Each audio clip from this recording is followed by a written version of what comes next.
D'où que vous me recevez, je vous salue. Aujourd'hui, je vais parler d'un test ou bien d'essai à la tension. Ok. Nous savons qu'un arbre c'est un des organes mécaniques qui permet de transmettre la puissance d'une poulie à un engrenage, peut-être. Ok. C'est un arbre souvent est soumis à beaucoup de stress, à beaucoup de sollicitations, parmi lesquelles la tension, la torsion et tout ce que vous connaissez. Voici, maintenant je vais parler de la tension. Ok.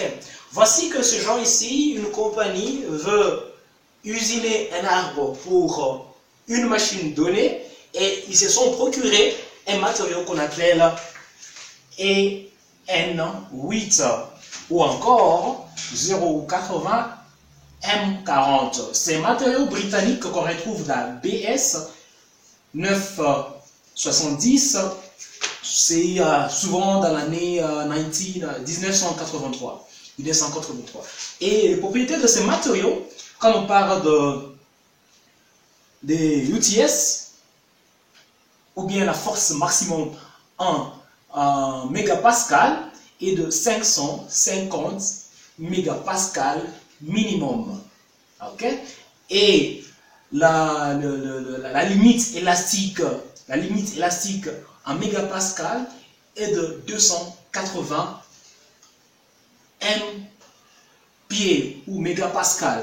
Mais ceci est applicable si le matériau est normalisé, bien sûr, donc normalisé, et aussi si il est fourni dans une limite de 6 mm à 150 mm. Ça veut dire que si ça venait en badge et que l'épaisseur du badge est de 6 à 150 mm, alors ça, sont ses propriétés et que ceci est normalisé. Maintenant, ce qui se passe, c'est qu'avant que ces gens puissent se lancer à l'usinage de l'arbre, ce qu'ils font d'abord, ils veulent se rassurer que les fournisseurs qui les a fournis ce métal ou ces badges de matériaux est correct avec ce qu'il a dit. Alors, ils se rendent vers un labo métallurgique ou labo mécanique afin de poursuivre avec les tests. Dans ces cas, comme on parle de la sollicitation, de la traction ou de la tension, ils vont faire des tests de tension. Et quand on veut faire les tests de tension, comme ça c'est un matériau britannique, on se réfère à la standardisation ISO 68092-1. Pourquoi? Parce que ceci sera fait à la température ambiante, qui veut dire de 21 degrés Celsius plus ou moins 6. Voilà, plus ou moins 6. Voici. Mais non, ce qui se passe, c'est que, non, là je mentirais, c'est de 23 degrés Celsius plus ou moins 5. C'est ça la température ambiante, selon la normalisation. Ok? Mais 21 degrés, c'est ce qu'on trouve souvent. Mais non. Ce qui se passe, c'est qu'ils se rendent vers ces labos et ces labos. Usine une éprouvette, nous savons tous ce que c'est qu'une éprouvette. Et voici notre éprouvette. Et selon 68-92-1, l'éprouvette doit être usinée avec une dimension de 12,5 mm avec une tolérance de plus ou moins 0,2 mm. Donc ça veut dire de 12,3 à 12,7 mm. Cela demeure tolérable. Et voici notre éprouvette qui est là. Ça va subir un test, les tests de tension. Ce qui se passe, c'est qu'on applique une force, se dirigeant vers le haut, les bas, pardon, d'un côté, et on applique une autre force, se dirigeant vers le haut de l'autre côté, en essayant de tirer à notre tension, tout en voulant les diviser en deux, en voulant diviser notre éprouvette en deux. On veut la diviser en deux. Ce qui se passe, c'est que quand on fait ceci, c'est la zone la plus faible, c'est la partie la plus sensible, c'est la partie qui a une dimension faible de toute la partie. Donc quand on usine quelque chose de là jusque là, avec une certaine dimension, cela ne veut pas dire, parce que, par exemple, dans ces cas, on va utiliser les tours, cela ne veut pas dire que toute la dimension est la même de là jusque là. Il peut arriver que quelque part là, il y a une dimension inférieure à d'autres. On se rend compte que pour notre cas, notre éprouvette, la dimension minimum est de 12,48 mm. Ok? Mais non. Pour se rassurer que ceci est correct, ce qu'on fait, c'est avec les tests de tension, après qu'on ait testé notre métal ou notre éprouvette, on se rend compte que voici votre graphe. Voici votre graphe. On se rend compte que notre graphe, ça c'est la zone de la limite élastique. Et là, nous avons, bam, la force maximale. Ok. Donc nous avons la force de la limite élastique qui est là. Ça c'est la zone de la limite élastique. Limite élastique. Là nous avons la force maximum. Donc ça veut dire que ça, quand on parle de ce point-là, c'est le point où donc cette éprouvette ne peut pas supporter une force plus grande que celle-là. Ok. Et ce que vous voyez là, c'est quand vous essayez de tirer notre pièce, elle est en train de nous donner un graphe, et voici les graphes. Et cette partie qui est droite ici montre que l'éprouvette répond d'une manière élastique. Donc nous avons une fonction de terme x. Une fonction de terme x, donc c'est élastique. On met une certaine charge, il y a une certaine réaction de la part de l'extension.